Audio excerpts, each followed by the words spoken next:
আসসালামু আলাইকুম, সবাই কেমন আছেন? আশা করি সবাই ভালো আছেন। আলহামদুলিল্লাহ আমিও ভালো আছি। সকালবেলা যখন কাপড় নাড়তে গেছি তখন দেখি যে আমার এই কুমড়া গাছটা ২-৩ দিনের মধ্যে একদম কারেন্টের তারে জড়ায় যেতেছে।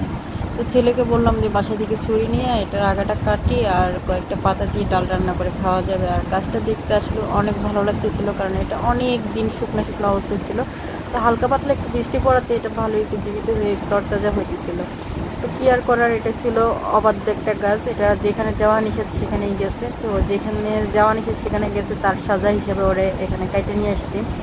তো এই যে কয়েকটা পাতা নিয়ে আসছি, তারপরে একটা আগা নিয়ে আসছি। বাকি আগাগুলো ঠিকঠাকভাবে আছে, ওগুলো আবার বেশি বাড়াবাড়ি করলে ওগুলোরেও সাইডে দিব। যেরকম মানুষ, কিছু কিছু মানুষ অতিরিক্ত বার বাইরে যায় না, তখন তাদেরকে আবার সাইডে ছুটে দিলে একটা লেভেলে চলে আসে। ওরকম গাছও এরকম, যে কোনো কিছু বেশি বাড়লে তাদেরকে একটু সাইডে ছুটে দিলে তারা ঠিকঠাক জায়গার মতো ঠিকঠাক শেপে থাকে।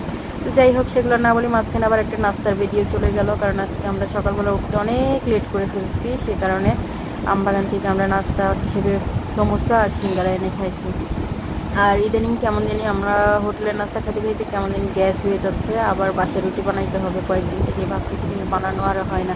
আর আপনাদের সাথে কথা বলতে বলতে এদিকে আমি কিন্তু শাক কুটে ধুয়ে একদম রেখে দিচ্ছি। আর এটা হচ্ছে গতকাল রাতে আমি পাঙ্গাস মাছ দিয়ে বেগুন রান্না করছিলাম, আর এই ভাতগুলো গতকালকে ফ্রিজে রেখে দিয়েছিলাম। তো ওই তরকারিটা একটু পানি দিয়ে গরম করে নিতেছি দুপুরে খাওয়ার জন্য। আর পাশের চুলায় রান্না হইতেছে ডাল দিয়ে কুমড়া শাক। ছেলেকে আবার জিজ্ঞেস করছিলাম যে কুমড়া শাক দিয়ে কী দিয়ে খাবা। কুমড়া শাক দিয়ে কিন্তু পাঙ্গাস মাছের মাথা দিয়ে আলু দিয়ে রান্না করলেও ভালো লাগে, কিন্তু ওটা যেটা সবচেয়ে বেস্ট আমার মনে হয় যে ডাল দিয়ে রান্না করলে। আর মসুরের ডাল প্লাস যে আমার ছেলে বুটের ডাল দিয়ে রান্না করতে বলছে। বুটের ডাল দিয়ে আমার কাছে ভালো লাগে না, আমার কাছে মটরের ডাল দিয়ে ভালো লাগে আর মসুরের ডাল দিয়ে ভালো। যাই হোক, ওই পাশের চুলায় ডালটা আর শাক সিদ্ধ হয়ে গেছে। তো এই পাশের চুলাতে আবার আমি কড়াইতে একটু ফ্রাই প্যানে একটু তেল দিয়ে তারপরে এখানে পেঁয়াজ আর রসুন বেরেস্তা করে নিতেছি। তো এটা বেরেস্তা হয়ে গেলে ডালে আমি বাগার দিয়ে নেব।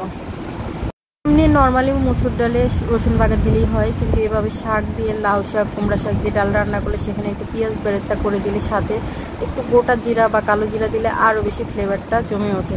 তো আমার কাছে কালো জিরা ছিল কি ছিল না ওটা আমি খোঁজ নিয়ে দেখিনি, সাদা জিরা আনামটা ছিল না, তো পাউডার জিরা ছিল, আমি পাউডার জিরাই দিব।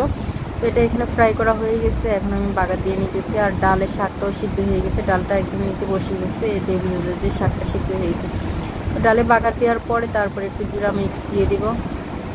আমি জিরা মিক্স বলতেছি, এখানে জিরা মিক্স মানে জিরা গুঁড়া দিয়ে দিব আর কি, আধা চা চামচের মধ্যে, এতে করে ডালের ফ্লেভারটা আরও বেশি মজা হবে।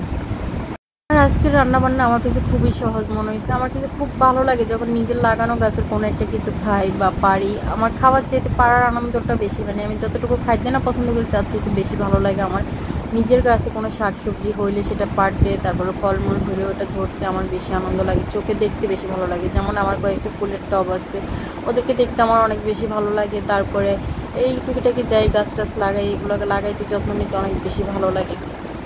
আর এখন ডালটা একটু নাড়া দিয়ে নামাই ফেলবো। তো আল্লাহ হাফিজ বন্ধুরা, সবাই ভালো থাকবেন। ভালো লাগলে অবশ্যই লাইক কমেন্ট করবেন।